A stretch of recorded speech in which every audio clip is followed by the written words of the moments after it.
예, 오늘 마지막 이야기 시간인데요. 제가 이 주로 교재라는 건 없고, 하여튼 뭐 이야기의 토대로 삼고 있는 제 책, 인디안 아나키 민주주의라는 책에서는 5장, 6장, 마지막 2장에 해당되는 부분입니다. 5, 6장은 사실 이 뭐 법학을 한다거나 또는 인디안 법에 대해서 관심이 있는 분들에게는 뭐 좀 유익한 설명들이 있지만, 일반적으로 그냥 인디안 문화 일반에 대해서 관심을 갖는 분들에게는 별로 그렇게 유익할 것 같지 않아서 5장, 6장을 같이 합쳐서 이야기를 하도록 하겠습니다.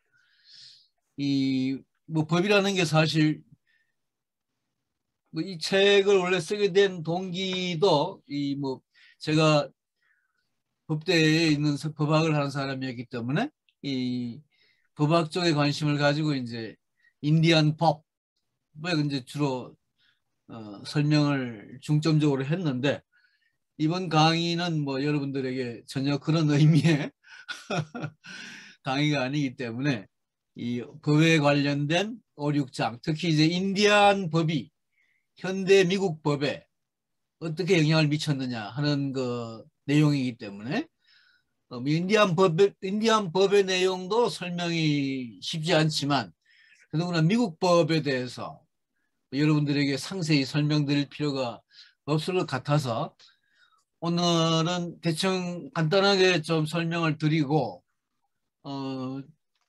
책에 없는 내용 중에 뭐 르윈의 소설이나 몇 가지 그런 부분도 좀 언급을 한 뒤에 마지막에 그 인디안 회의에 대해서 뭐 워낙 자료가 없어서 제가 별로 찾질 못했는데, 제가 아는 한도 내에서 간단하게 설명을 드리는 방식으로 하도록 하겠습니다. 방금 설명한 바와 같이 별로 사실 뭐 인디안 법이 미국 현대법에 영향을 많이 미쳤다라는 정도로 뭐 설명해도 괜찮을 것 같아요. 뭐 상세하게 뭐 이렇게 저렇게 이런 법이 저렇게 영향을 미쳤다 이렇게 해도 봐야 그거 뭐 별로 의미가 없는 것 같은데, 그래도 몇 가지 중요한 것만 말씀을 드리도록 하겠습니다. 우선 여러분들 지난번 제가 세 번째 시간이었던가요? 두 번째 시간이었던가요? 이 펠릭스 코헨이라고 하는 사람이 주로 이제 이 코헨이라는 사람의 책을 기본으로 해가지고 제가 이 책을 썼다고 해도 과언이 아닌데, 코헨이 이제 인디안 법과 미국 법의 이 관련에 대해서 말했던 어떤 그 책의 요점 뭘 다시 한번 여러분들에게 상기시키고자 합니다. 그때 한번 읽어드렸던 내용인데요. 이 코헨의 이야기 중에 미국 특유의 정치적 이상은 인디안 사회의 가장 자연의 섭리에 충실한 전통에서 발생했다. 남성과 대등한 여성의 보통 선거권. 사실 여러분 이 18세기 후반에 미국이 독립을 하고 미국 헌법이 만들어지고 미국의 주법이 만들어지고 미국이란 나라의 기본적인 토대가 형성되었을 그 시점에서는 그 어떤 나라에도 이 남녀 평등이라고 하는 것은, 특히 뭐 정치적인 차원의 선거권은 물론이거니와 뭐 사회적인 뭐 문화적인 경제적인 차원의 남녀 평등이라고 해서 전혀 존재하지 않았습니다. 뭐 영국이든 프랑스든 사실은 그 당시에 남녀 평등이라는 존재하지 않았죠. 우리가 아는 프랑스의 인권선언, 그게 1789년 프랑스 대혁명 이후에 1795년에 이제 만들어지는 인권선언 같은 경우에 인간의 권리에 관한 선언, 인류 역사 최초의 인권선언이라고 하지만 그때의 인간이란 남자를 말하는 것이지 여자는 인간의 범주에 포함되지 않았습니다. 그래서 프랑스 대혁명이 최초의 인권선언을 만들었다라고 하는 이야기는 사실 남성권, 남자의 권리, 남자의 인권을 최초로 보장했다라는 의미이지 여성의 권리는 인정되지 않았습니다. 그런데 인디안 사회에서는 원래부터 남녀 평등권이라는 것이 존재했기 때문에 미국 헌법에 남녀 평등권이라고 하는 것이 인정된 그 연유에는, 그 토대에는 바로 인디안의 남녀 평등권이라는 게 존재했던 것이다. 왜냐? 뭐 지난번에 몇 번 말씀드렸습니다만은 그 당시에 다른 사회에서는 유럽이든 뭐 아시아든 뭐 아프리카든 어디에든 남녀 평등이라는 것은 이념적으로든 현실적으로든 어떤 식으로 이제 존재하지 않았는데 인디안 사회만 존재했고 그게 미국 헌법에 보장이 되었다라는 것이고, 연방주의와 그 연방주의 안에서의 각주의 권리, 조금 이따 다시 설명을 좀 드리겠습니다만은 미국은 이 연방과 주, 이게 우리나라의 이 중앙정부와 지역정부, 뭐 도라든가 특별시라든가 이런 관계하고는 전혀 다른 겁니다. 유나이티드 스테이츠 오브 아메리카라고 할 때 미국의 50개 주가 만들어진 미국이란 나라는 옛날에는 그걸 이제 미합중국이라고 번역을 했는데요. 이 스테이트, 그러니까 50개의 스테이트, 50개의 주라고 하는 스테이트라고 하는 것은 이 스테이트가 사실 하나의 국가입니다. 그러니까 연방이라고 하는 것은 50개의 국가의 연합이에요. 그러니까 대한민국과 같은 나라가 50개가 미국에 있고 그 50개의 나라가 연방을 형성하고 있다는 게 미국이란 나라다. 이렇게 생각하실 필요가 있습니다. 그래서 예를 들어 우리나라에 헌법이 있고 뭐 형법, 민법, 뭐 상법 이런 법들이 쭉 있지 않습니까? 뭐 법이 있고 또 뭐 정치 체계, 경제 체계, 사회 체계가 있고 문화 체계가 있는데 미국이란 나라는 각 주에 헌법이 있고 민법이 있고 상법이 있고 형법이 있고 법원이 있고 다 있습니다. 지방법원, 고등법원, 대법원이 각 주에 있고 입법부, 행정부가 각 주에 다 있고, 그러니까 대한민국이란 나라 또는 일본이라는 나라, 이런 하나의 나라가 50개가 모여 있는 것이 미국이라고 해도 과언이 아닙니다. 그래서 우린 적어도 미국이란 나라가 물론 우리한테는 그렇게 보이지 않고 미국이란 나라 그 자체로 하나의 나라로 보이지만 그 내부의 본질은 50개의 나라가 모여 있는 연방 국가다. 이렇게 이해하실 필요가 있습니다. 근데 그러한 연방 국가라고 하는 정치 형태는 역시 18세기 이전에 어느 세상에서도 어느 사회에서도 존재한 적이 없습니다. 단 인디안 사회에서만 존재했다는 것이죠. 인디안 사회가 뭐 호데노손이든 뭐 체로키든 대부분의 인디안 사회는 각 부족들이 독립된 국가적 형태를 취하고 그 독립된 부족으로서의 스테이트가 연방을 형성을 했다. 또 그 연방들이 다시 더 큰 연방을 형성했다. 그때 연방이란 대단히 느슨한 관계를 말하는 것이고 우리나라처럼 중앙정부가 통제를 하고 중앙정부가 나누어주는 지방정부와 같은 형태는 아니다라는 이야기입니다.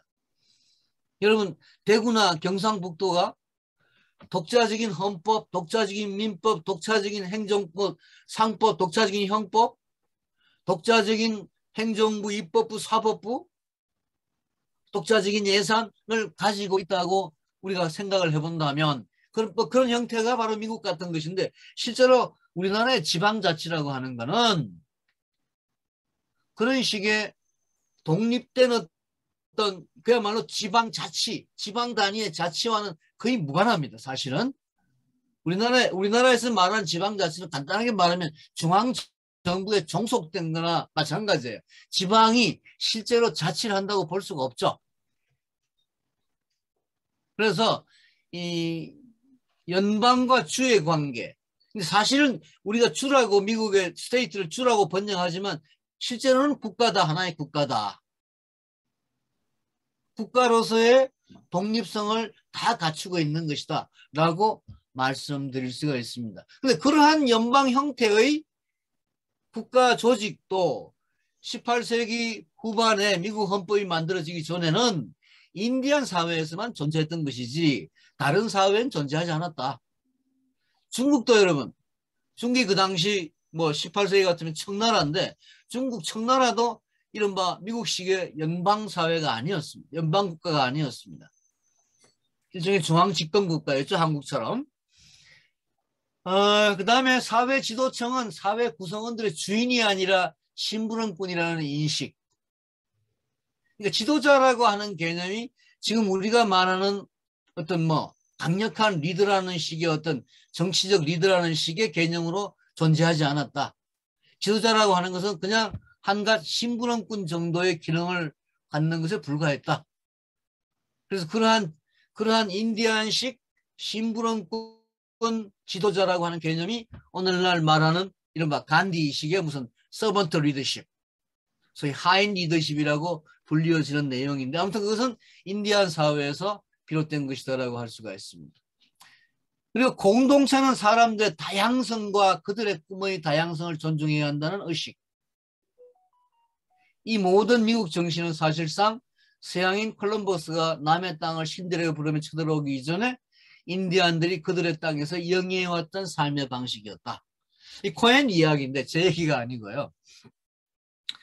뭐 이 강의 전체가 이 코헨의 이 설명, 입각한 것이라 해도 과언이 아니고 특히 오늘 말씀드리려고 하는 내용은 이런 코헨의 이야기를 좀 더 법적인 측면에서 소개드리고자 하는 내용인데 뭐 이런 미국 엽기, 미국의 현대사, 미국의 역사라 그럴까요? 뭐 우리가 보통 미국사 책을 보면 뭐 메이플라워가 타고 뭐 영국 사람들이 건너오는 것부터 시작이 되고 그 전에는 이 16세기 후 전반의 이야기인데요. 1522년인가 메이플라워가 오죠. 그 전에 인디안들이 살았지만 그 인디안들의 역사는 미국사 책에 나오지 않습니다. 그죠? 그러니까 참 그 미국사라는 학문 분야가 대단히 좀 그 황당하다는 생각을 할 수가 있어요.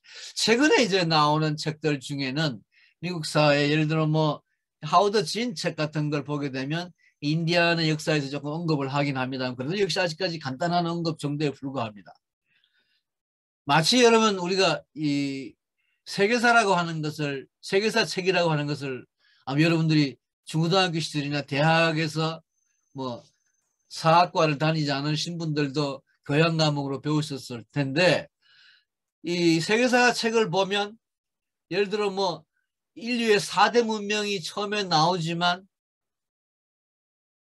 4대 문명에 무슨 뭐 이 메소포타미아 문명이니 무슨 뭐 이런 이야기들이 또는 이집트 문명이니 뭐 이런 게 세계사 책 처음에 나오지만 그 세계사 책에 처음에 그런 문명이 있었다라고 하는 이야기 이후에 현대사까지 뭐 몇백 페이지가 되는 두꺼운 세계사 책에 메소포타미아나 이집트나 또는 인도나 뭐 이런 이야기를 우리는 구경할 수가 없습니다. 그렇죠? 여러분 한번 세계사 책 배우신가 한번 기억을 해보세요. 인류의 문명이 4대 문명이 고대에서 시작되었다라고 이야기하면서 그 뒤에 나오는 이야기는 전부 서양의 이야기고 좀 이제 보태진다 그러면은 중국의 이야기 정도. 반면에 이집트나 메소포타미아나 인도나 이런 문명, 이런 사람들의 역사는 분명히 고대 문명이 있었기 때문에 그 사람들의 역사가 계속 이어져 왔는데 그렇잖아요. 메소포타미아 역사가 지금 중동 또는 이집트를 비롯한 아프리카 또는 인도를 비롯한 서남아시아 사람들이 계속 그 땅에 살았고 그 사람들의 왕조가 있었고 그 사람들의 찬란한 역사가 있었는데 우리가 배운 세계사의 책에는 전혀 나오지 않다가 20세기에 와서 인도가 독립을 했다. 뭐 간디가 등장을 했다.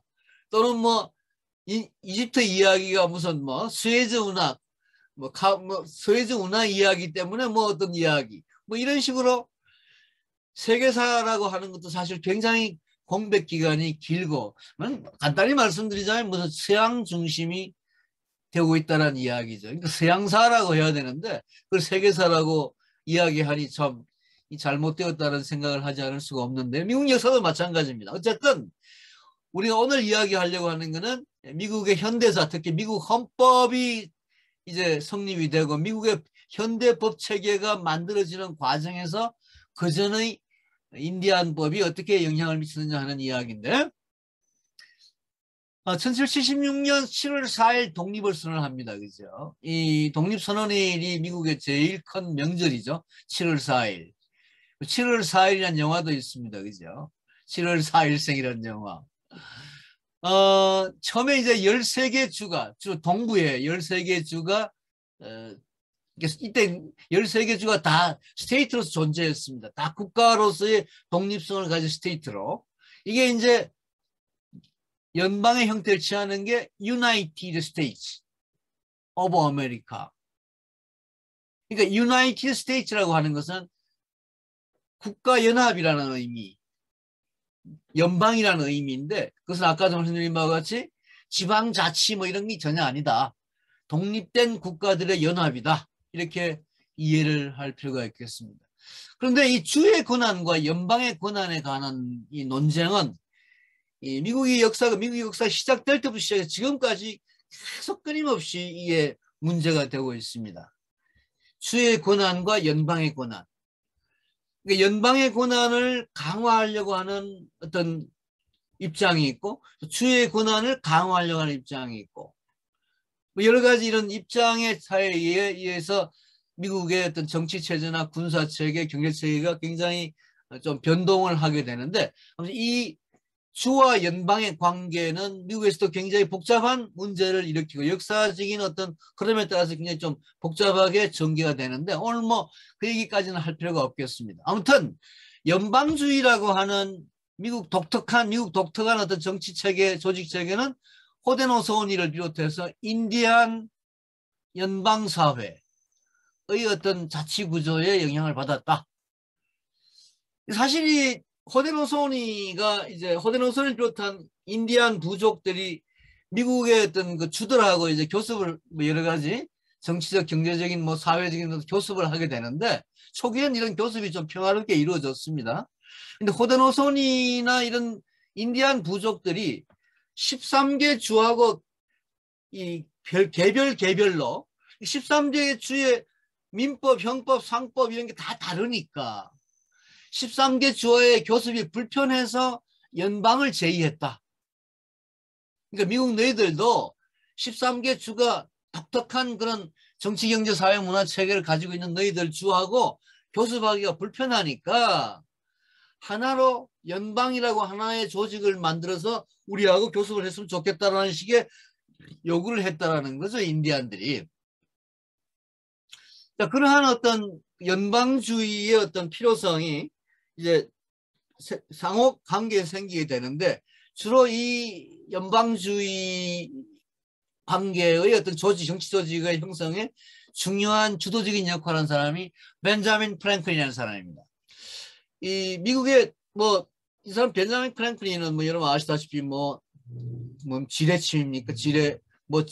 과학자, 경제학자, 여러 르네상스인 그런 인물이 정치인이기도 한데 이 사람이 사실은 아주 어려서부터 인디안 사회와 굉장히 친하게 지냈고 일찍부터 인디안을 옹호하는 벤자민 프랭클린 자선 같은 것에서도 그런 걸 볼 수가 있습니다만은 뭐 그런 어떤 벤자민 프랭클린을 중심으로 한 그런 인디안과의 어떤 연대를 중시하는 지식인들이 이제 늘어나면서 여러 가지 조직들이 생겨납니다.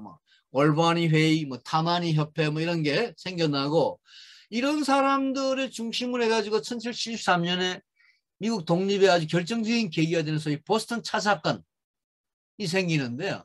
이게 여러분 세계사 시간에 배웠죠. 영국 정부가 인지세를 부과하고 차세를 부과하고 관세를 부과하는 것에 대해서 이제 미국 사람들이 이제 반대를 해서 계속 대표 없는 곳에 대표 조세 없다. 이런 유명한 말이 나오듯이 그런 미국 독립을 둘러싼 그런 논쟁들이 벌어지는 이런 가운데 보스턴 차 사건이 이제 결정적인 계기가 되는 1773년에 3년 뒤에 독립선언이 이루어지죠. 그때 이제 인디안을 가장한 무장봉기가 생겨납니다. 인디안이 그 무장봉기를 한 것은 아니고 인디안과 같은 어떤 인디안을 가장한 백인들의 무장봉기 사건입니다. 이 사건에 대해서 지금 인디안 측에서는 자기들을 이용했다라는 어떤 그런 비판도 하기도 합니다만 실제로 이 역사적인 의미로서는 인디안이라고 하는 것이 그만큼 그 당시에 미국 사람들에게 어떤 그 독립정신이라고 할까요? 뭐 이런 해방정신이라고 할까 이런 걸 상징하는 존재였다. 이 지금 장면이 뭐 인디안으로 가장한 이 차 사건에 그러니까 보스턴 앞바다에 정박한 차를 싣고 온 영국 그 배를 이제 파괴하는 그 장면을 찍은 그림인데요. 자, 그 뒤에 이제 뭐 1714년, 1715년에 1, 2차 대륙회의가 생겨나고 독립에 대해서 미국 독립에 대한 여러 가지 논의가 지속되는 가운데 이 토마스 페인이라는 사람이 이 호데노소니와 교섭을 하면서 이 1776년에 상식이라는 책을 씁니다. 이 상식이라는 책 그리고 1787년에 쓰는 인권이라는 이 두 권의 책이 사실은 이 미국 독립에 굉장히 결정적인 기여를 했다고 우리가 평가를 하는데요.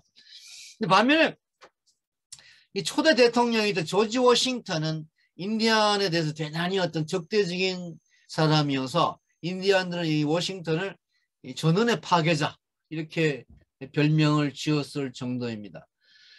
2대 대통령이 아담스고 3대가 제퍼슨인데 이 제퍼슨에 대해서는 이 제퍼슨이 인디안 언어를 대단히 연구를 많이 한 그런 학자로서 이제 이 유명한 사람이기도 하고 인디안 언어와 함께 이제 인디안 사회, 인디안 정치 뭐 이런 쪽에 굉장히 조예가 깊은 그런 의미에서 인디안 전문가이자 인디안 옹호자로서 굉장히 중요한 역할을 하는 사람인데 우리가 이 강의에서 처음에 지난번에 말씀드렸습니다만은 인디안을 연구하고 인디안을 옹호하고 인디안을 지지했던 사람들이 마지막에는 인디안을 배신합니다. 제퍼슨도 마찬가지입니다. 그래서 이 미국 대통령 중에 여러분 아마 저기 뭡니까 그 지난번에 러시아하고 무슨 그 산 위에 새겨놓은 것도 있잖아요. 그 워싱턴, 제퍼슨 뭐 이런 사람들이 이제 그 얼굴이 새겨져 있을 정도로 초대 대통령 워싱턴과 이 3대 대통령 제퍼슨은 대단히 미국의 대통령 중에서도 유명한 사람들인데 사실 이 사람들이 뭐 조지 워싱턴은 대놓고 인디안을 학살한 사람이고 제퍼슨도 인디안을 그렇게 연구를 하고 옹호를 한 사람이면서도 마지막에는 이 인디안을 배신하는 사람으로 이 악명이 높습니다. 아무튼 뭐 이런 그 미국 초대 대통령들과 인디안의 관계가 그랬다는 이야기를 여러분들께 말씀드릴 수가 있고 이 미국 헌법에 대해서 이 1787년에 미국 헌법이 만들어졌는데 이 그때 이제 200주년이 되는 1987년 지금부터 한 40년 30년 전의 이야기입니다만 이 그때 이제 미국 헌법 제정 200주년을 기념한 그 기념식장 자리에서 워렌 버그라고 하는 우리나라에서 유명한 미국 대법원장이었죠. 이 굉장히 오랫동안 30년 동안 대법원장을 한 사람입니다. 버거 대법원장. 미국엔 여러분 이 우리나라하고 조금 다른 게 이 미국은 대통령이나 국회의장보다도 대법원장의 어떤 뭐랄까 상징성이 훨씬 높은 나라가 미국이란 나라입니다. 그래서 미국의 무슨 초등학교, 중학교 학생들이 대통령 이름은 몰라도 중요한 대법원장 이름들은 알아요. 그렇게 아이들에게 가르칩니다. 왜냐하면 이 대법원장이라고 하는 사람이 갖는 생각, 대법원장이라고 갖는 사람의 법사상이라고 하는 게 미국의 정치사, 미국 200년 역사에 굉장히 중요한 결정적인 어떤 계기를 형성하는 데 중요한 역할을 하기 때문에 그렇습니다. 그래서 미국의 예를 들어 뭐 지금 낙태 문제도 있고 뭐 노예 흑인 문제도 있고 여러 가지 인권 문제 같은 게 있잖아요. 미국에 특히 미국 역사 200년 역사에 중요한 어떤 그 역사적인 사건들은 대부분 인권을 둘러싼 논쟁들입니다.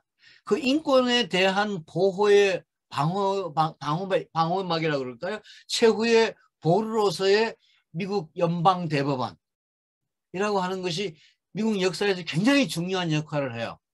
그래서 대법원 판사의 이름은 특히 대법원장의 이름은 미국 사람들이 대부분 압니다. 그래서 정신적인 어떤 지도자라는 의미를 가져요. 그래서 버그란 사람이 한 이야기가 굉장히 중요한데 200주년 기념 식사에서 미국 헌법의 뿌리는 1215년에 영국에서 만들어진 마그나 카르타에 있다라고 주장을 했습니다. 마그나 카르타부터 시작해서 권리장전, 권리청정, 청원 이런 영국에서 13세기부터 17, 18세기까지 미국 헌법이 만들어지기 전까지 영국의 헌정사에서 중요한 역할을 했던 어떤 법들이 미국 헌법의 뿌리다 이렇게 주장을 했어요. 인디안법에 대해서 한마디도 하지 않았습니다. 지금도 미국의 교과서, 미국의 역사책, 미국의 주류 역사나 주류 어떤 법률 개설서나 이런 데는 대부분 이렇게 설명이 됩니다. 미국 헌법의 뿌리는 영국의 인권 관련 법제들에게 있다. 그 최초의 인권 법률 문서를 내건 게 1215년에 만들어진 마그나 카르타이기 때문에 우리가 대헌장이라고 번역을 하죠. 마그나, 큰 카르타, 헌장이라는 의미에. 근데 이 마그나 카르타가 물론 여러분 1215년에 지금부터 한 800년 전에 만들어졌죠. 2015년 지금 한 6년 전에 2015년이 마그나 카르타 800주년으로 전 세계에서 엄청난 행사들이 이루어졌습니다. 유엔에서도 이루어지고 영미에서는 물론이고 이 1215년에 마그나 카르타가 굉장히 이 인류의 어떤 역사에서 가장 최초의 인권 보장 헌법의 어떤 선구적인 어떤 역할을 한 법률 문서로서 중요한 의미를 담는다는 것은 부정할 수가 없는데, 근데 이 마그나 카르타가 인정하는 마그나 카르타에 쓰여진 인권 보장이라는 것은 그 당시에 영국의 지배층인 귀족들, 이 귀족과 왕의 관계, 이 왕이 존 왕이라고는 여러분 아이반호나 또는 무슨 뭡니까? 이 로빈 후드 같은 거 영화를 보게 되면 또 소설을 보게 되면 이 나쁜 왕으로 나오는 존 왕이라고 하는 사람이 있습니다. 그렇죠? 이 존 왕하고 이제 로빈 후드나 아이반호가 싸우는 그런 이야기가 나오는데 이 존 왕이라고 하는 사람이 굉장히 악정을 했어요. 그래서 이 존 왕의 그런 독재, 악정에 대항한 귀족들이 자신들의 원래의 권리를 보장받기 위해서 왕에게 요구한 게 마그나 카르타예요. 귀족의 권리를, 귀족의 인권을, 귀족의 권리를 보장해 달라고 왕에게 요구한 게 마그나 카르타라는 것입니다. 그 중에 하나가 이제 예를 들어 듀 프로세스 오브 로우, 적법 절차.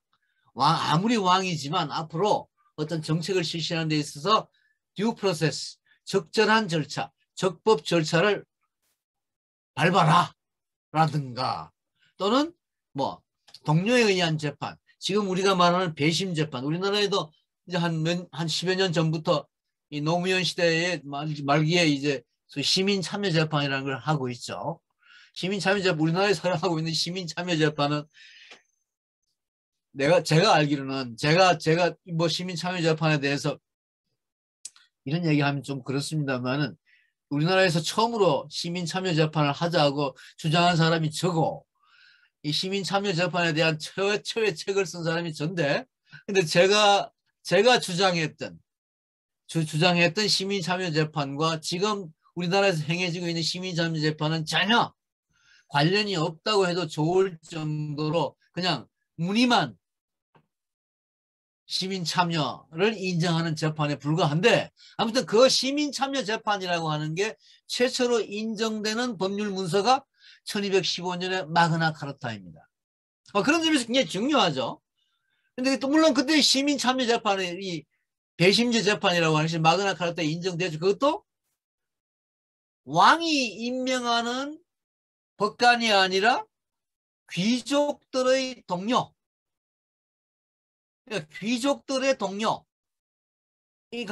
재판을 하도록 하는 게 배심 재판의 출발점이었다. 무슨 말인지 이해가 되시죠? 우리나라는 여러분 간단히 말씀드리면 지금까지도 뭐 왕은 아닙니다만 왕은 없었지만 국가가 임명하는 관료 재판에 의해서 우리나라는 재판을 합니다. 지금도 우리나라 재판의 99.99999%는 다 사법시험에 합격한 판사가 재판을 해요. 그리고 사법시험에 합격한 검사가 기소를 하고 수사를 합니다. 원래 이 마그나 카르타가 인정한 배심 재판, 배심 수사는 시민이 선출한 동료 시민의 재판관이 동료 시민의 검사가 수사를 하고 기소를 해서 재판을 하는 것과는 전혀 다르다는 이야기죠. 그러니까 마그나 카르타가 아직까지 중요한 의미를 갖는 것은 민주주의 사회, 법치주의 사회의 기본 원리인 적법 절차, 듀 프로세스 오브 로라고 하는 형식, 말하자면 절차의 어떤 원칙, 그리고 내용상, 실체상 재판과 수사의 기본 원칙으로서의 동료에 의한, 시민에 의한 수사와 재판. 여러분 마그나 카르타 이후에 물론 여러 가지 변화가 있었습니다만은 검찰이나 법원은, 말하자면 검사나 판사는 시민이 판사로 참여하는 12사람의 배심원, 그리고 시민이 선출하는 판사와 검사, 시민이 투표로 선출하는 판사와 검사가 듀 프로세스 오브 로에 의해서 법을 다스리는 그런 체계를 갖춘다라고 하는 게 마그나 카르타의 원칙입니다. 그냥 그런 의미에서 중요하죠. 그런 의미에서 민주주의의 어떤 기본 핵심을 처음 시작한 법률 문서가 마그나 카르타인데, 그때 마그나 카르타에서 말하는 인권이란, 듀 프로세스란, 배심 재판이란 어디까지나 귀족들의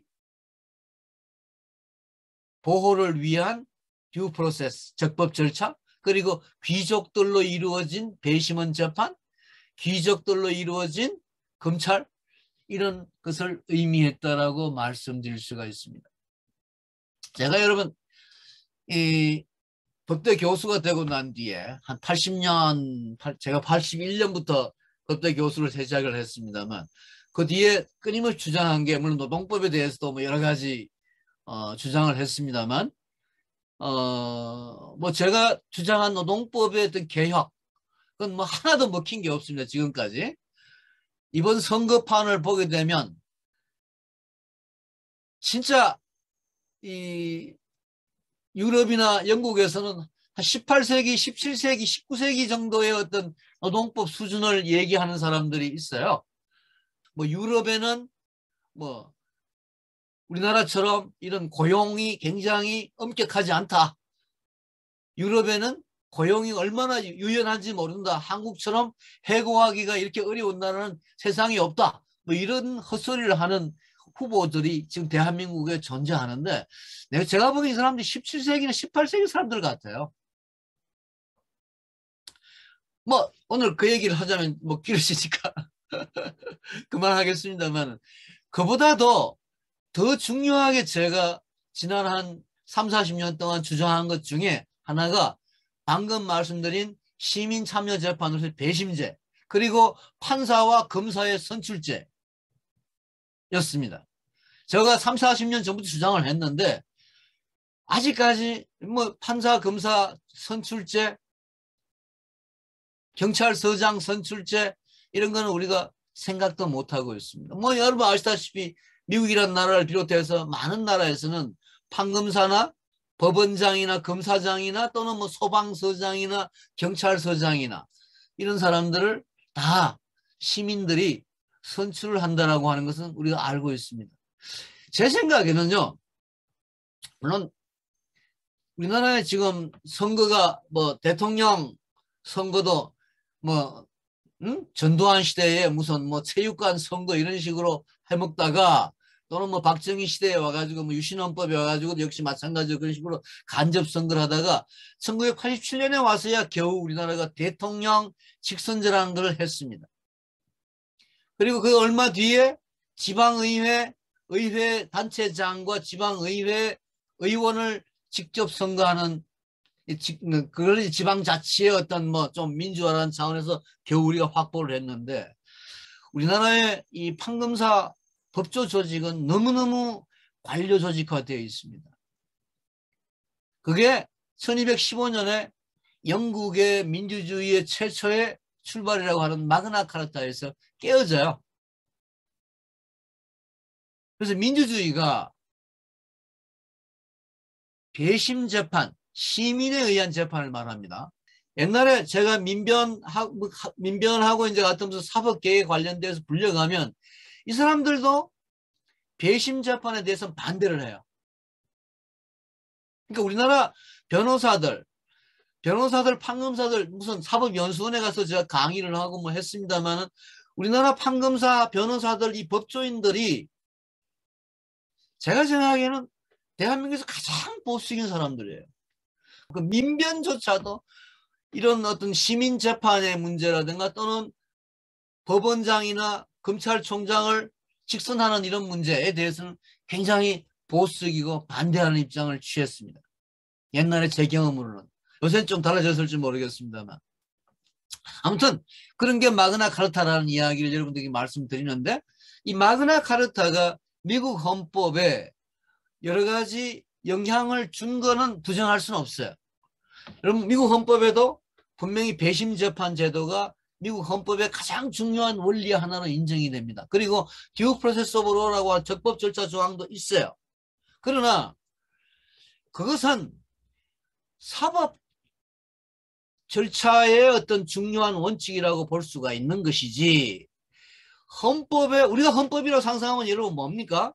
우리가 헌법이라고 하면은 우선 통치구조 대통령이냐 대통령 중심이냐 내각 책임자냐 연방주의냐 중앙집권이냐 뭐 이런 어떤 정치 조직의 근본을 우리가 헌법의 기본적인 내용이라고 본다면은 그런 연방주의나 또는 이 뭐 지금 우리가 말하는 대통령제에서의 소위 삼권 분립이 뭐 견제와 균형을 취해서 서로 독립된 삼권이 독립된 관계에서 통합 그러니까 독립된 삼권이 통합해서 하나의 국가 조직을 운영해 나간다라고 하는 정치 조직의 기본 원리는 마그나 카르타에 전혀 존재하지 않습니다. 따라서 미국 헌법의 뿌리는 마그나 카르타에 있다기보다도 마그나 카르타가 적법 절차라든가 배심 재판과 같은 것을 미국 헌법에 심어준 기본 문서이면 틀림이 없지만 미국의 통치구조 또는 인권에 관련된 남녀 평등을 비롯해서 인권에 관련된 헌법의 기본 정신은 마그나 카르타에 있지 않다. 도리어 헌법의 그런 어떤 중요한 내용은 인디안 법에 있다. 라는 게 이제 최근에 미국에서 주장되는 내용이고 저도 그렇게 이 책에서 설명을 했습니다. 실제로 그 당시 유럽 모델이라고 하는 여러분 영국이나 뭐 대부분의 나라는 왕권 국가에서 왕당제 국가였습니다. 황제가 지배하는 나라였어요. 민주공화국 민주국은 물론이거니와 공화국도 존재하지 않았습니다. 유럽에서 통치구조는 왕이나 황제가 다스리는 중앙집권제밖에 없었어요. 그런 게 뭐 그게 뭐 유럽에서 어떻게 그런 게 건너오겠습니까? 영국 헌법에서 마그나 카르타가 존재했던 1215년은 더 이상 더욱더 말할 필요가 없었던 것이죠. 그래서 그 당시 미국의 헌법의 아버지라는 사람들은 실제로 헌법의 기본인 통치구조를 설계하는 과정에서는 유럽 모델을 철두철미 배척했다. 영국식 헌법이 아니었다. 영국식 어떤 왕당제가 아니었다라는 이야기입니다. 특히 이 헌법 제정자들 중에서 워싱턴은 여러분 이 군인이었어요. 워싱턴은 군인이었고 미국 헌법의 아버지 중에 제일 중요한 사람은 2대 대통령이던 아담스라는 사람입니다. 이 사람이 원래부터 인디안법 연구를 했던 사람이에요. 그래서 통치제도라든가 특히 탄핵, 아마 여러분 이 우리나라 헌법, 지금 헌법 중에서 세계적으로 제일 유명한 건 탄핵입니다. 박근혜 대통령의 탄핵 이후에 한국 헌법은 탄핵 헌법으로, 제가 미국이나 유럽에서 만나는 이 외국 법학자들을 하고 이야기를 해보면 바로 하는 소리가 이 탄핵 헌법, 대한민국 헌법 이꼬르 탄핵 헌법입니다. 그런 점에서 세계적인 헌법이에요, 대한민국 헌법. 근데 이 탄핵 제도가 여러분 원래 미국에서 나온 겁니다. 근데 미국에서 나온 이 탄핵 제도가 사실은 인디안법에서 나온 거예요. 인디안법에서는 지도자가, 셰프가, 추장이 잘못하면 바로 끌어내립니다. 이게 인디안식 탄핵 제도예요. 그리고 토지 소유권, 이 토지 소유권을 지금은 여러분 미국이란 나라의 토지 소유권이 사실, 그러니까 1778년에 만들어지는 미국 헌법, 87년에 만들어진 미국 헌법의 원래의 모델에서는 여러분 이 토지 소유권에 대해서 그다지 강조하지 않았습니다. 인디안들은 토지 소유권이라는 것을 개인 소유권이라고 인정하지 않았거든요. 공동 소유권만 인정을 했죠. 그래서 이 로크란 사람이 자유평등재산, 로크의 어떤 통치론을 보게 되면 이 세 가지가 제일 중요한데 미국 헌법에서는 자유평등 행복입니다. 재산이 아니라. 그러니까 로크를 비롯한 그 당시에 영국의 자유주의 정치 이론가들의 생각에서 제일 중요한 것이 재산의 개념, 특히 사유재산의 개념이었는데 그것을 미국 헌법의 아버지들은 별로 그렇게 중요하게 생각하지 않았다. 오히려 인간의 행복을 중요하게 생각을 해서 미국 헌법에 로크의 3대 개념을 중에 하나인 재산을 행복으로 바꾸었다. 또 하나는 미국 헌법에 기독교 냄새는 전혀 나지 않습니다. 미국 헌법에. 그 당시 뭐 유럽이든 미국에 있는 사람이든 다 인디안을 빼곤 다 기독교 신자들이었는데 미국 헌법은 기독교적인 의미가 전혀 존재하지 않고 도리어 인디안 차원의 자연신, 자연의 신에 대한 의미 부여가 미국 헌법에 상당 부분 들어가 있다는 이야기입니다. 그래서 미국 대통령이 이제 선서를 할 때에 성경에 손을 얹고 선서를 것도 이것도 처음에는 그렇지 않았습니다. 19세기 중반에 와서야 성경에 손을 얹고 대통령 선서를 하는 관행이 수립이 되었죠. 그전에 사실 미국 헌법의 초기 단계에서는 이 기독교 성경이라고 하는 것, 기독교 이념이라고 하는 것을 미국 헌법에서는 그다지 중요하게 생각하지 않았다라고 말씀드릴 수가 있습니다.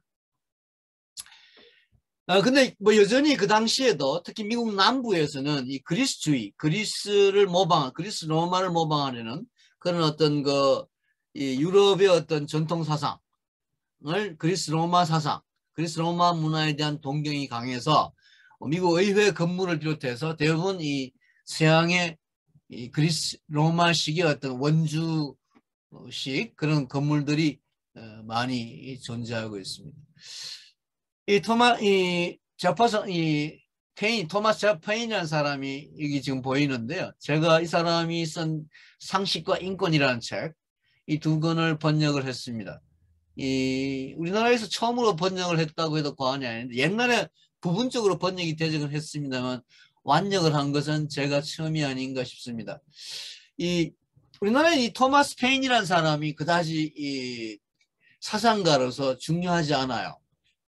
중요하게 취급되지 않아요. 근데 저는 굉장히 중요한 사람이라고 생각을 해서 이 인권 이펙트라는 이 책은 이 책도 제가 번역한 책인데 이때 인권이라고 하는 것은 토마스 페인의 말하는 인권이라 그러니까 인권이라는 개념을 최초로 말한 사람이 토마스 페인이라고 해도 과언이 아니에요. 이 사람은 사실은 이 미국 혁명, 프랑스 혁명, 영국 혁명 이 세 개의 혁명을 만든 사람이라고 할 수가 있어요. 그러니까 혁명하죠. 그야말로.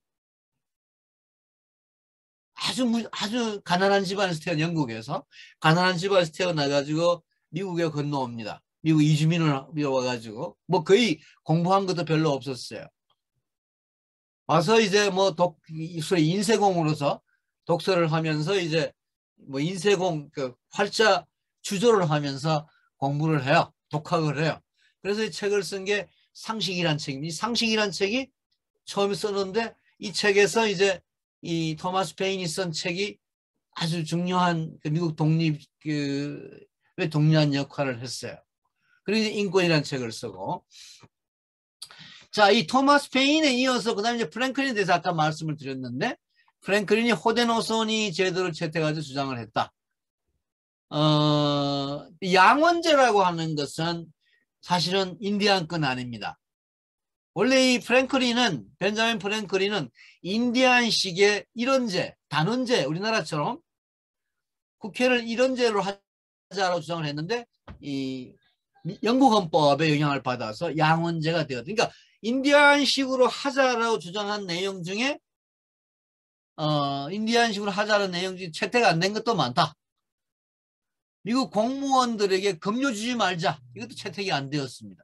인디안들의 어떤 그 공무원들에게 급료를 주지 않은 소위 명예직으로 하는 것에 대해서. 미국은 아직까지 지방자치제의 지방의원 같은 데는 명예직으로 하는 부분이 가끔 있긴 있습니다만은 우리나라는 다 이 미국식으로 다 월급제를 채택을 하고 있죠. 스위스는 아직까지 명예직으로 한다는 그런 이야기를 들은 적이 있습니다만. 자, 대통령 선거인단. 인디안의 연방 평의를 모방한 것이고요. 유럽과 달리 새로운 주를 구성원으로 인정한 것도 인디안 제도고, 그러니까 문인과 무인, 문무의 권위를 구별한 제도, 또는 탄핵 제도, 의회 발언 뒤에 기록을 수정하거나 부연토록 했던 것 모두 인디안들의 호데노소의 전통 구간을 따른 것이라고 합니다. 제 책에 나오는 내용인데요. 이 제 책 287쪽에 의회에 대한 호데노소니의 가장 큰 공헌은 정파의 대립이 아니라 타협을 통한 합의에 이른다는 것이었다. 그 결과 미국에서는 논점마다 의원이 입장을 달리하지만 유럽에서는 정당이 의원들 투표를 통제한다. 이는 유럽의 의회가 아닌 미국의 의회를 모방한 한국의 의회에서 볼 수 있는 점인데 한국에서는 타협이 왜 그렇게 잘 안 되는지 모르겠습니다. 정신은 호데노소니에서 왔는데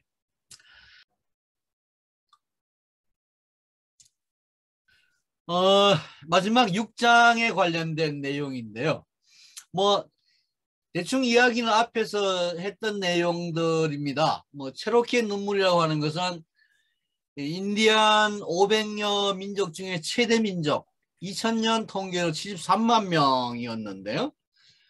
최근 통계는 제가 조사를 못했습니다. 아마 조사를 해보시면 아실 것이고 지금도 여전히 체로키족이 제일 큰 민족일 것 같아요.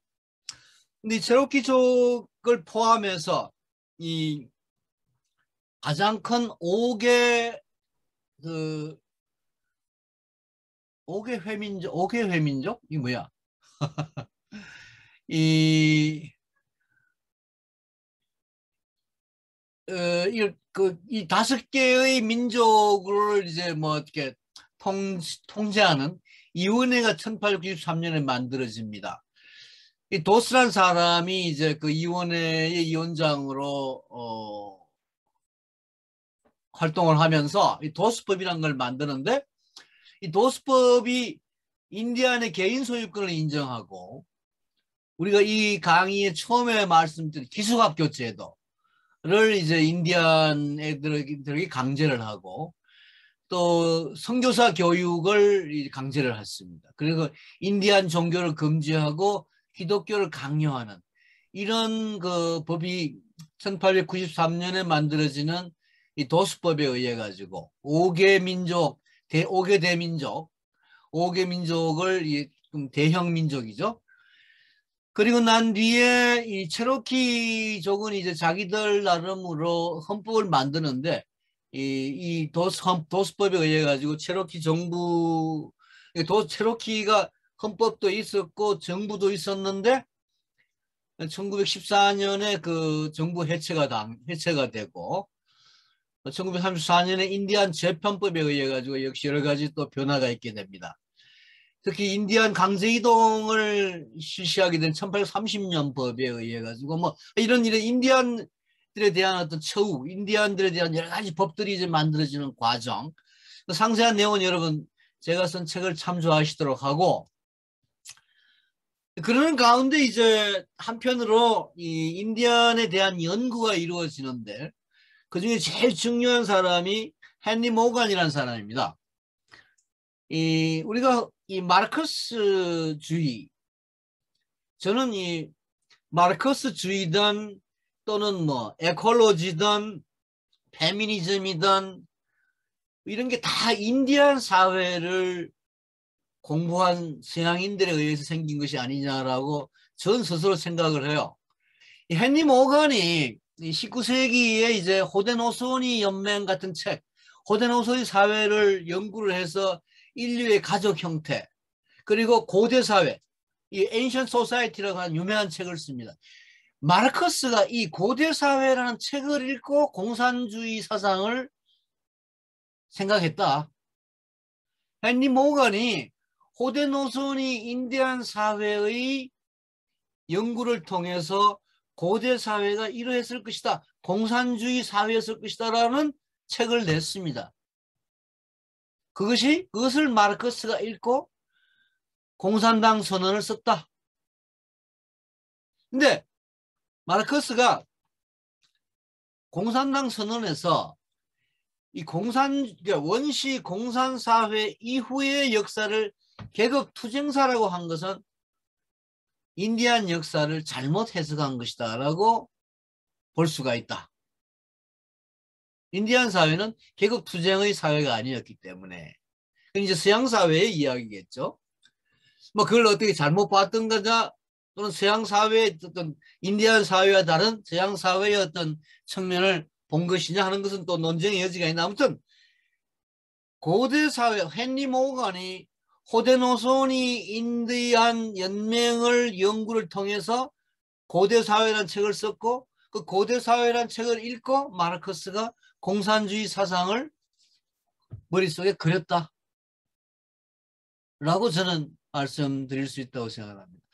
특히 이제 1886년에 마르크스가 죽고 난 뒤에 엥겔스가 가족 사유재산 국가의 기원이라는 책을 씁니다. 이 사실은 마르크스가 남긴 노트. 자본론도 지금 4권의 자본론이라고 하는 또 1권만 마르크스가 살아서 나오고 2, 3, 4권은 다 마르크스가 죽고 난 뒤에 엥겔스가 편집한 거죠. 4권은 카우치키가 편집하고, 다 마르크스가 남긴 노트에서 이제 뭐 자기들 나름으로 정리를 해가지고 책으로 쓴 것들입니다. 그 노트의 또 하나의 내용이 가족 사유재산 국가의 기원이라고 하는 책인데, 이건 바로 인디안 사회를 공산사회의 기원으로 파악한 책입니다.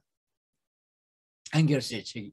요새 이 책은 이제 엥겔스가 저술한 걸로 보통 그렇게 공표되어 있습니다만, 우리가 페미니즘이라고 하는 것도 1835년에 여러 시대와 나라 여성의 신분사라고 하는 책을 쓰는데, 이 책도 역시 호데노소니의 가모장제, 그 당시 유럽 사회는 철두철미한 가부장 사회였습니다. 그런데 인디안 사회는 특히 호데노소니 사회는 가모장 사회였기 때문에, 예를 들어 모계 상속이라든가 남성 지도자를, 그러니까 여성이 지도자는 되지 않아요. 근데 남성 지도자를 여성들이 임명을 해요. 지명을 해요. 전쟁을 일으키는 것, 전쟁을 할 것이냐 말 것이냐 하는 것에 대해서 여성들이 노하면 전쟁을 못하게 되어 있습니다. 그게 인디안 사회입니다. 그러니까 여성들이 그 전쟁은 괜찮은 전쟁이다. 옳은 전쟁, 해도 괜찮은 전쟁이라고 예스를 해야만 남성들이 전쟁을 했다. 그러니까 여성들이 가정의 최고 권력자였어요. 이런 어떤 남녀 관계를 통해서 묘하게 억제와 균형이 남녀 관계, 가정사회 또는 더 넓게는 사회 속에 억제와 균형이 이루어졌다. 통치 구조도 마찬가지로.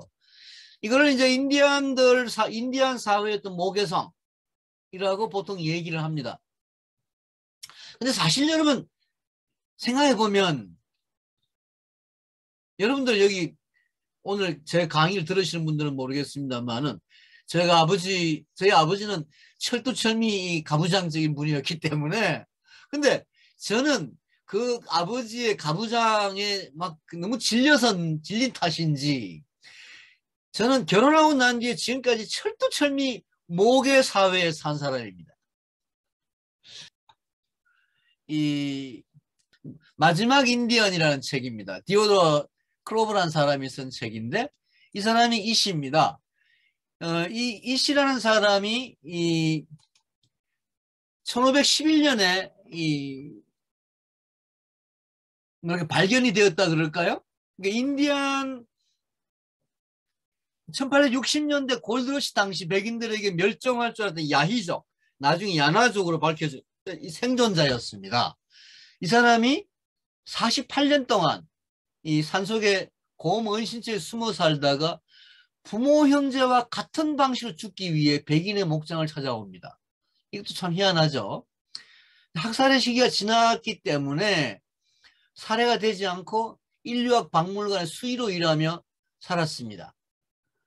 박물관에서 돌화살 만드는 법, 불 피우는 법, 사냥하는 법 등을 자료로 남겼고 5년 뒤인 1916년 3월 25일 결핵으로 사망합니다. 마지막까지 자신의 이름을 밝히지 않았는데 인디안 문화에서는 낯선 사람에게 이름을 밝히는 것이 금기였기 때문이라고 합니다. 자신을 인디안 언어로 사람을 뜻하는 이시, 문명에 속하기를 거부하며 영어조차 배우지 않고 죽은 사람의 이야기. 이 사람이 이제 마지막 인디안 이런 책 제목 우리나라에서 나왔는데요. 혹시 여러분 나중에 인디안 사회의 어떤 뭐라고 할까요? 뭐 또 실상이라 그럴까요? 이거 아는 데 도움이 될까 싶어 여러분들이 소개를 합니다. 근데 한 가지 더 제가 소개를 드리고 싶은 게 이 마지막 인디안이라는 책을 쓴 이 크로버라는 사람이 이 크로버의 딸이 르긴이라고 하는 여류 SF 작가예요. 여러분 아마 오멜라스를 떠나는 사람들이라고 하는 단편 소설 혹시 읽어보신 적 있는지 모르겠습니다. 방탄소년단이라고 BTS라고 여러분 아시죠? 저도 이 친구들 잘 모르는데 이 방탄소년단이 봄날이라고 하는 노래의 뮤직비디오를 만들었는데 거기에 이제 이 오멜라스 이 집이 나오고 오멜라스라는 이 무슨 형광등이 나오는 그런 장면이 있어요. 혹시 보신 적 있는지 모르겠습니다. 나중에 한번 관심 있으면 찾아보시기 바라는데 르긴이라고 하는 이 어슐러 르긴이라고 하는 이 소설가를 제가 참 좋아하는 소설가인데요. 이 나니아 연대기, 반지의 제왕과 함께 세계 3대 판타지로 불립니다. 이 어서시라고 이 어서시라는 게 바로 아까 말씀드린 마지막 인디안 이스의 그 같은 개념이에요. 이 그러니까 아버지도 이 인류학자고 어머니도 인류학자였죠. 어슐러 러긴의. 저는 이 어슐러 러긴이라는 작가를 참 좋아하기 때문에 여러분들에게 이 인디안 사회가 인디안 문화가 그러니까 인디안을 평생 연구한 부모 밑에서 자란 어슐러 러긴이라고 하는 여류 작가가 SF 작가가 되었다. SF 작가가 되어서 많은 소설을 썼습니다. 그중에 이제 어시 시리즈가 있는데 어시 시리즈 중에 제가 제일 좋아하는 작품이 빼앗긴 자들이라고 하는 1914년 작품입니다. 이 작품을 보면 인디안들의 어떤 사상, 인디안들의 문화 이런 걸 이제 조금 저 나름대로는 그러니까 제가 소개드리는 이유는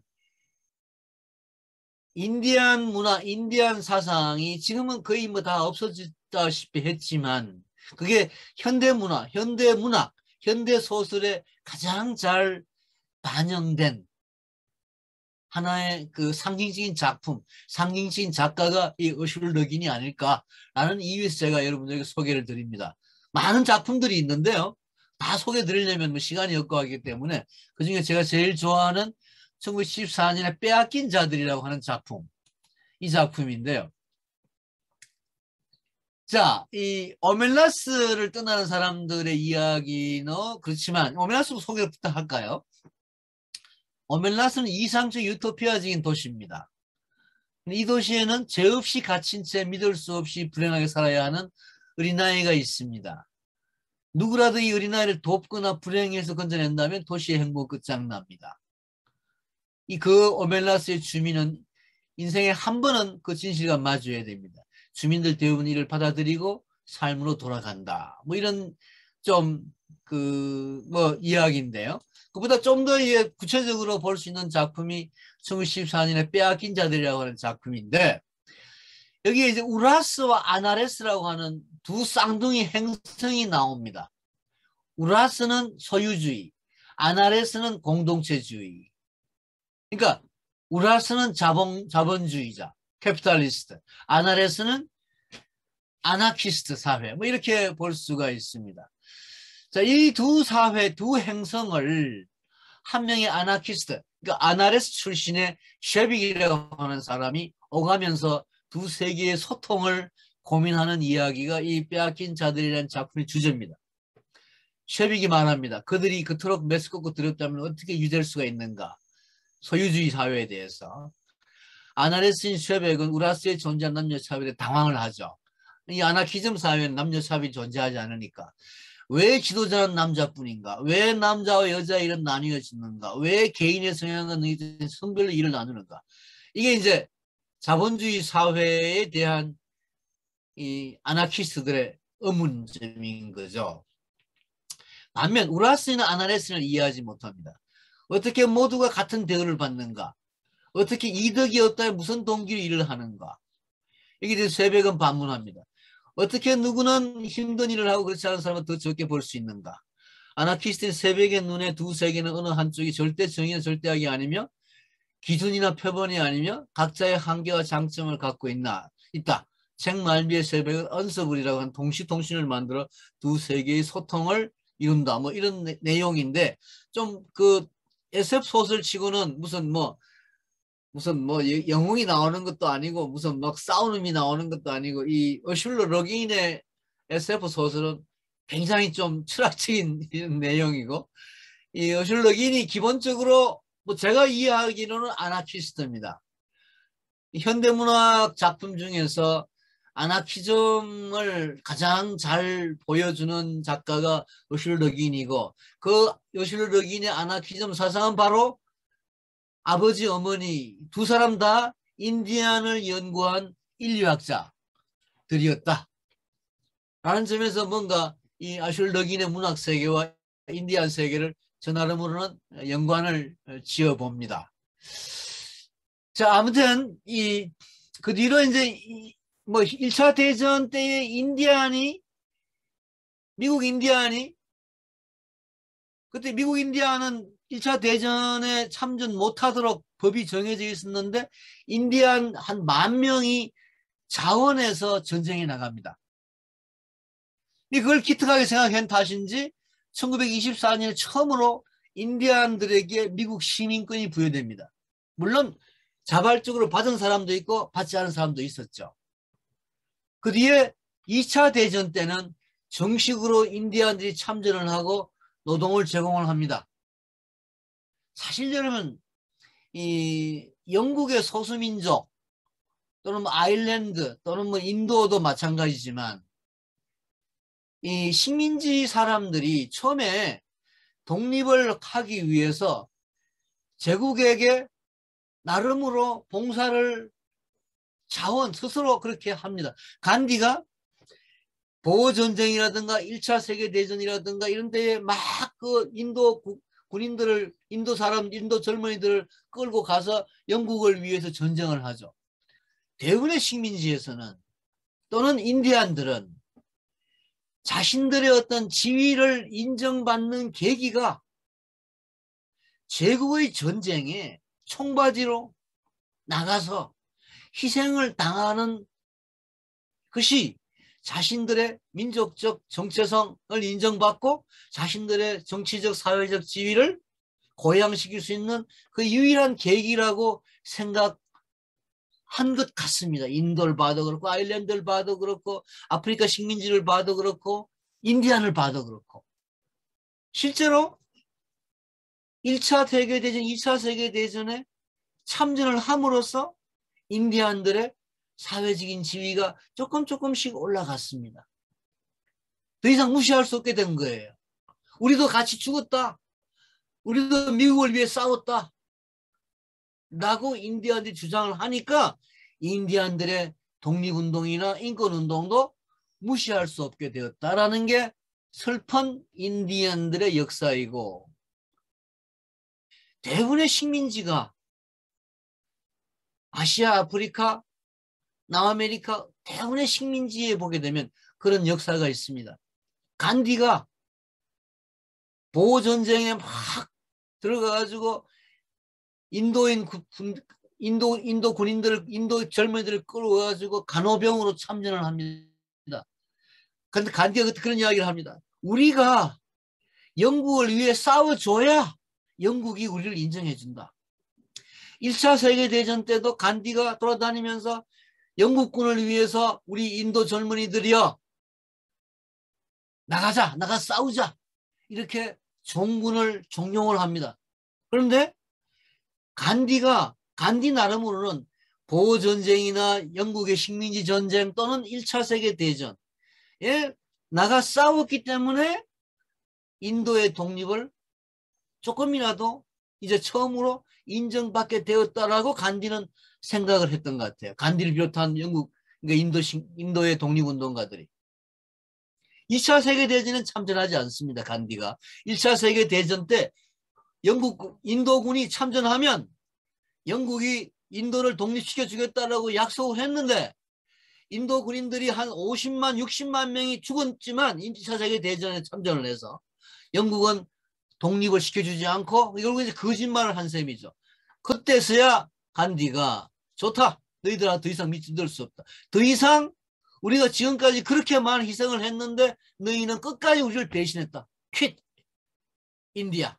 인도를 떠나라 라는 걸 1930년대부터 이제 시작을 합니다. 그게 인도의 소위 무슨 소금 행진을 비롯해서 인도 독립운동이 본격적으로 전개되는 계기가 되는 거죠.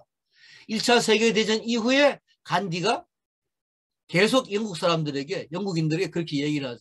우리가 얼마나 많이 죽었느냐. 근데 너희는 아직까지 우리한테 약속한 독립을 인정해주지 않지 않느냐. 지금부터는 이제 우리가 싸운다. 이게 간디의 무저항주의의 출발입니다. 인디안들도 그런 역사를 겪어서 지금 이제 1950년대 후반에 인권운동이 시작이 되었고 인디안 독립운동이 시작이 되었고 근데 사실 이 1918년 국제연맹이라고 하는 것도 호데노소니의 그런 어떤 연방주의의 영향을 받았다라고 이야기하는 학자들이 있습니다. 국제법학자들이 있습니다. 실제로 국제연합 건물 여러분 이번에 뭐 대통령하고 BTS가 공연했다라고 하는 국제연합 건물 뉴욕에 있는 그 건물도 호데노소니의 땅입니다. 그 땅이. 자, 지금까지 이야기가 제 책에 나오는 이야기고 인디안 회의 형태 우리나라 옛날 화백도 이렇게 하지 않았을까라는 그렇게 이야기가 있는데 잘 모르겠습니다. 원의 형태로 둥글게 둘러앉아 시계 방향으로 돌며 사례로 발언을 한 뒤 다시 보충 발언을 하면서 의견을 조정 통합해가는 방식이 인디안 회의 방식이다. 모든 참가자가 하나의 원으로 연결되어 있다는 의미와 함께 모두가 평등한 주권자라는 의미를 함축한다. 두 가지 형태가 있는데 말하는 원, 토킹 서클, 이건 일반적인 회의 방식이고 이 일반적인 회의 방식을 좀 이렇게 연방 형태로 꾸는 게 이로크의 연합의 평화의 법 회의 방식인데 기본 원리는 이 1번이겠습니다. 1번에 대해서 설명을 좀 드리면은 원으로 둘러앉아서 모닥불이나 화롯불 등을 중심으로 한다. 동쪽으로부터 차례로 들어와 시계 방향으로 돌면서 자리에 앉고 맨 마지막에 들어온 사람이 말하는 나무, 토킹 스틱을 들고 들어와 그날 회의의 안건을 댄다. 이 말하는 나무는 이렇게 좀 긴 막대기 같은 걸로 무슨 좀 약간의 장식이 있고 또는 인디안식 그런 뭐 이렇게 뭐 매달기도 하고 뭐 그런 것 같습니다. 말하는 나무는 발언할 수 있는 권한을 상징하며 이 나무를 가진 사람만이 발언할 수가 있다. 그러니까 쭉 돌아가면서 말하는 나무를 이제 가지는 사람이 이제 그 말하는 그게 일종의 발언권을 주는 상징적인 어떤 거라는 거겠죠. 말하는 나무를 가진 사람이 발언하는 동안 다른 사람은 침묵한다. 발언 시간 길이에는 제한이 없습니다. 발언자는 말을 마친 뒤에 말하는 나무를 왼쪽으로 있는 사람에게 시계 방향으로 돌립니다. 말하는 나무를 받은 사람은 자신의 진실된 생각을 거짓이나 왜곡 없이 발언합니다. 이때 말할 것이 없거나 자신보다 옆 사람이 더 적절한 발언을 해줄 것이라고 생각되면 말하는 나무를 왼쪽에 있는 사람이 곧바로 넘길 수가 있습니다. 자기는 말하지 않고. 다섯째, 말하는 나무가 시계 방향으로 일순하고 나면 마지막으로 발언한 사람은 말하는 나무를 맨 처음 발언한 사람에게 다시 넘깁니다. 그러면 이제 말하는 원이 완성이 됩니다. 그 뒤에 맨 처음 발언한 사람은 말하는 나무를 한 차례 더 순환시킬 것인지 아니면 중지할 것인지 이 결정을 합니다. 한 차례 순환만으로는 기본 발언이 부족하다고 생각되면 다시 한 바퀴 더 돌리고 기본 발언이 충분하다고 생각되면 그냥 원의 가운데에 갖다 놓습니다. 말하는 나무가 원의 가운데 있을 때는 누구나 그것을 가지고 제자리에 와서 다시 발언할 수가 있습니다. 발언하는 도중에 말하는 원에 참가한 사람들의 질의응답을 받을 필요가 있다고 판단될 때는 말하는 나무를 잠시 바닥에 내려놓습니다. 그러면 다른 사람이 그에게 질문을 하거나 자신의 견해를 말할 수가 있다. 이걸 놓아야만 다른 사람이 질문을 한다는 거죠. 회의 도중에 발언자의 순서나 회의 내용 등을 조정할 필요가 있다고 판단될 때에는 회의 전에 별도로 사회자 내 진행자를 둘 수도 있습니다.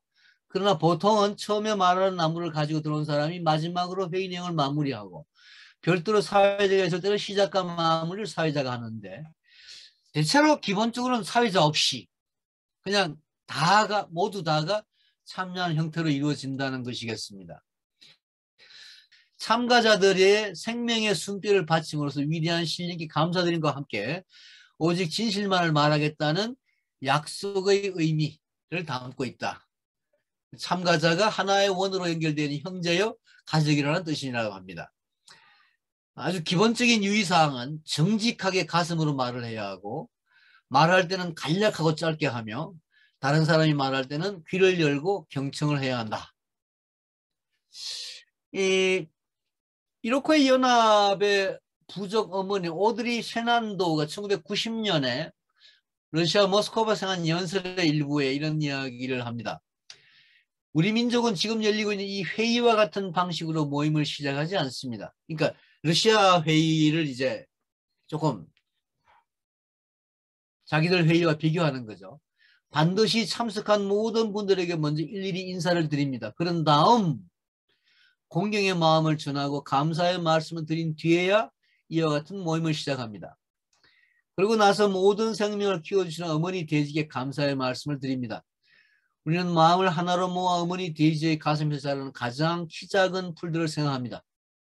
아울러 대지의 모든 식물과 숲과 물을 생각하고 물고기와 동물과 새들을 생각하고 네 방향의 바람을 생각합니다. 그런 뒤에 모두 하나가 되어 우리의 마음과 공경과 감사의 뜻을 하늘에 보냅니다. 모든 생명의 여성들과 관계를 맺고 있는 할머니 달에게 우리의 마음을 보냅니다. 해와 별들에게 우리의 마음을 보냅니다. 그리고 하늘의 신령한 존재들에게도 우리의 마음을 보냅니다. 그들이 지금 이 순간에도 태초의 창조주가 주셨던 가르침들을 이 위대한 생명의 원석에 가져다 주고 있습니다. 우리는 모두 한 마음이 되어 우리의 마음과 공경과 감사의 뜻을 신성한 생명의 원에게 보냅니다.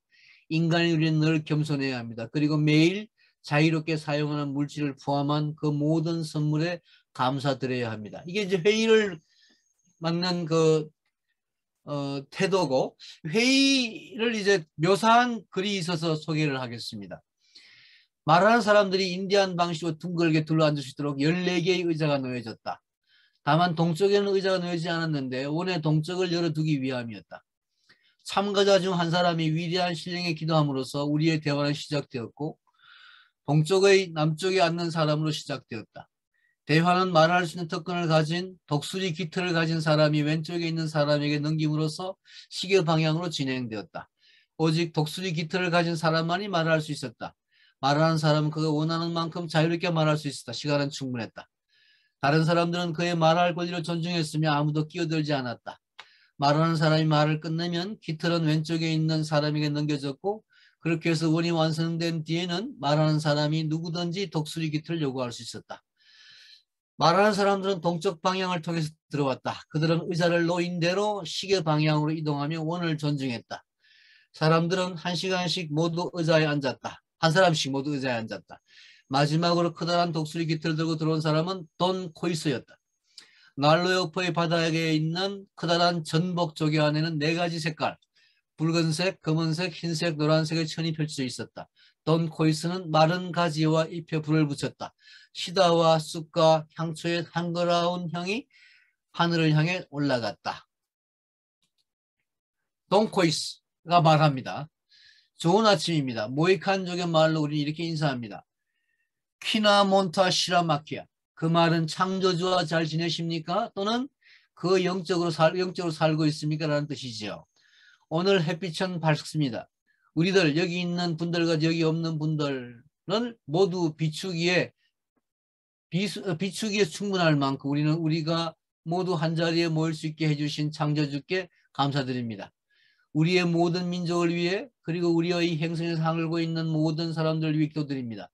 우리는 어제와 오늘의 원주민들이 주는 것에 대해 전통적 지혜를 함께 나누기 위해 이곳에 모였습니다.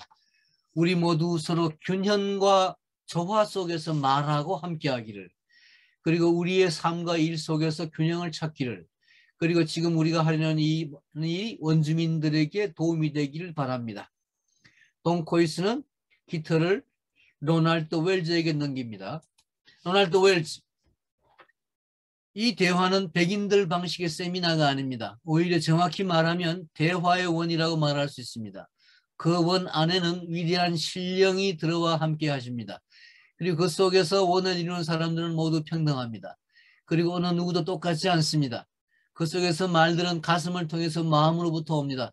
그리고 말씀하신 것들은 나중에 그대로 고스란히 기록될 것이며 입에서 입으로 전달되는 원주민들의 구비 전통에 따라 전해질 것입니다.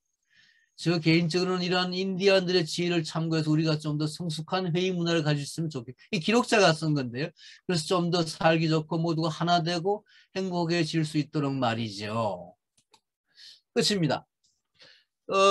제가 인디안 회의에 대해서 뭐 더 이상 더 다른 상세한 자료가 있는지 잘 모르겠습니다만은 이 정도 소개를 드리겠습니다. 여러분들에게 좀 도움이 되었으면 좋겠고요. 자, 23분이 남았습니다. 뭐 아무튼 그동안 뭐 졸광을 들어주신다고 대단히 수고하셨고 고맙습니다. 저는 이 정도 이야기 마치고 지금부터 토론으로 들어가죠.